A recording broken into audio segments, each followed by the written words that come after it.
Kau salah memilih profesi polisi kalau mau kaya. Pasti kau jadi menyalahgunakan jabatan. Pasti itu. Berapa gajinya polisi? Tapi yakin kau tidak akan miskin dengan polisi. Kan yang kita takutkan kan itu miskin. Tidak ada polisi yang miskin. Kenapa ada yang menghalalkan segala cara? Karena seleranya melebihi kemampuannya. Ibu-ibu juga ini dengar. Berapa banyak suami dipermalukan, diambil jabatannya gara-gara istrinya yang hedon. Ya ayyuhalladzina amanu dakhulu fis silmi kafatan wa la tattabi'u khutuwatis syaitan innahu lakum aduwwum mubin. Wahai orang-orang yang beriman, masuklah engkau ke dalam Islam secara sempurna dan janganlah engkau ikuti langkah-langkah setan, karena sesungguhnya setan itu musuh yang nyata bagi kalian. Sadaqallahul adzim, maha benar Allah dengan segala firman-Nya. Bapak Ibu saudara-saudara sekalian, teristimewa Bapak Brigadir Jenderal Haji Marwan Syukur beserta istri yang insya Allah dimuliakan dan dirahmati oleh Allah Subhanahu wa Ta'ala. Teristimewa Adinda Ibtu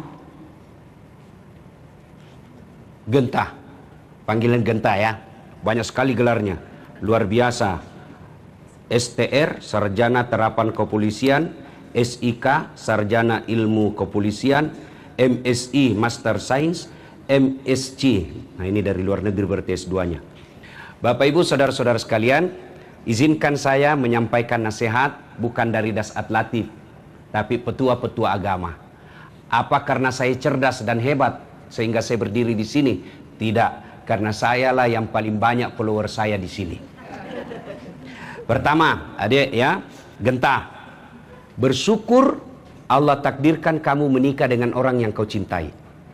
Sudah lewat zamannya Siti Nurbaya. Zaman dulu tidak ada cinta-cinta. Kalau bapaknya bilang kau menikah sama ini, itu yang jadi. Sekarang alhamdulillah kamu menikah dengan wanita pilihanmu. Kira-kira kalau pilihan bapak ibu bukan dia yang dipilih, tapi karena cintanya ibu bapakmu kepada Genta, sehingga beliau katakan, sudahlah, mana yang kau suka saya ikut. Dan kamu mendapati perempuan Bugis.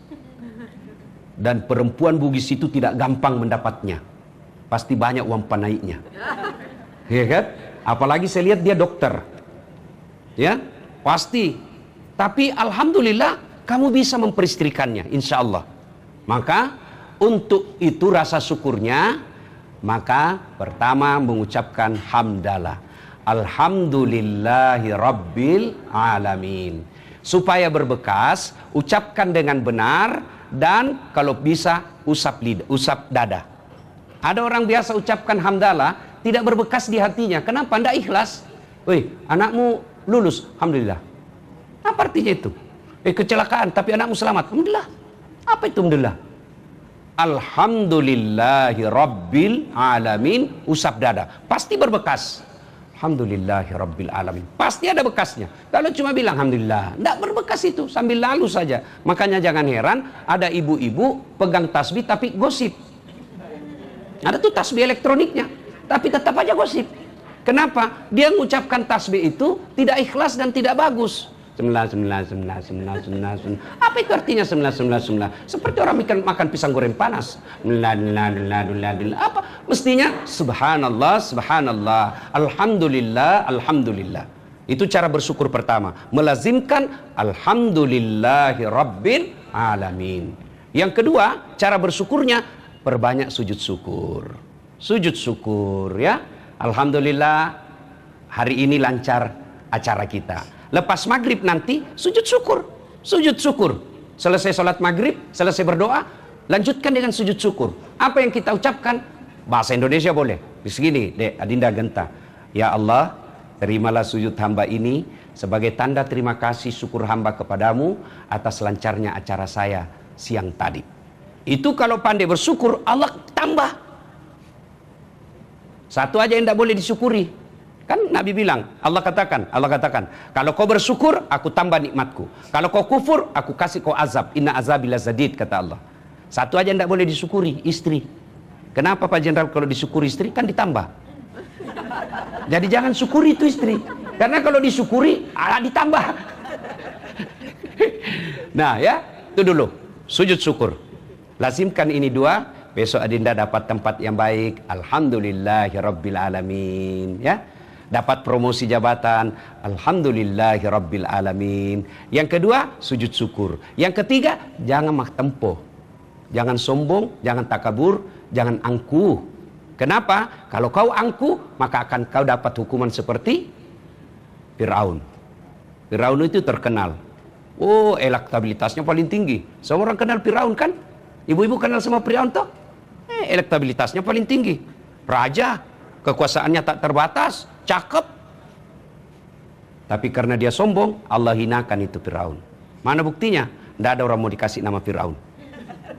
Ya toh? Mana ada? Oh nak, saya kasih kau Fir'aun, ada dalam Quran itu. Tidak ada mau dikasih. Kenapa? Allah laknat. Tidak orang senang, terkenal tapi tidak ada senang. Tinggi jabatannya tidak senang. Kenapa? Karena dia sombong. Cara bersyukurnya saya ulang deh, Genta. Satu, lazimkan ucapkan hamdalah. Yang kedua, banyak sujud syukur. Yang ketiga, jangan sombong. Kalau itu kau lakukan, Allah tambah lagi nikmatnya. Nah, itu yang pertama. Yang kedua, menikah itu namanya biasa kita semoga samawa. Ya kan? Sakinah, mawaddah, warahmah. Ini tiga gampang diucapkan tapi operasionalnya berat. Sakinah, mawaddah, warahmah. Sakinah apa itu? Ketentraman jiwa. Tujuan pernikahan menurut Quran ketentraman jiwa. Ada orang berumah tangga tapi tidak tercapai tujuannya. Kenapa? Tidak ada ketentraman jiwa. Ketemu istrinya kayak ketemu macan. Ada lagi dia. Mati lagi. Itu sudah tidak ada ketentraman jiwa itu. Iya. Kan banyak sekarang orang istrinya di rumah harimau. Saya alhamdulillah ibu, istri saya kancil. Tapi saya kangkung. Dimakan juga jadinya. Ya. Kalau ada orang berumah tangga tidak tenang di rumahnya, ketemu pasangannya merasa menderita, percaya gagal tujuan pernikahannya. Ketentraman jiwa. Ketentraman jiwa itu tidak tergantung materi. Kalau kaya dia bahagia, maka tidak ada orang kaya yang cerai. Tapi buktinya lebih banyak orang kaya yang cerai daripada orang miskin. Ada katanya, banyak duit, bahagia. Enggak. Makanya saya bilang sama istri saya, sayang, enggak usah kau cemas kalau soal duit. Duit tidak dibawa mati. Tapi dia bilang pula, iya betul tidak dibawa mati. Tapi kalau tidak ada duit rasanya mau mati. Ya, ketentraman jiwa.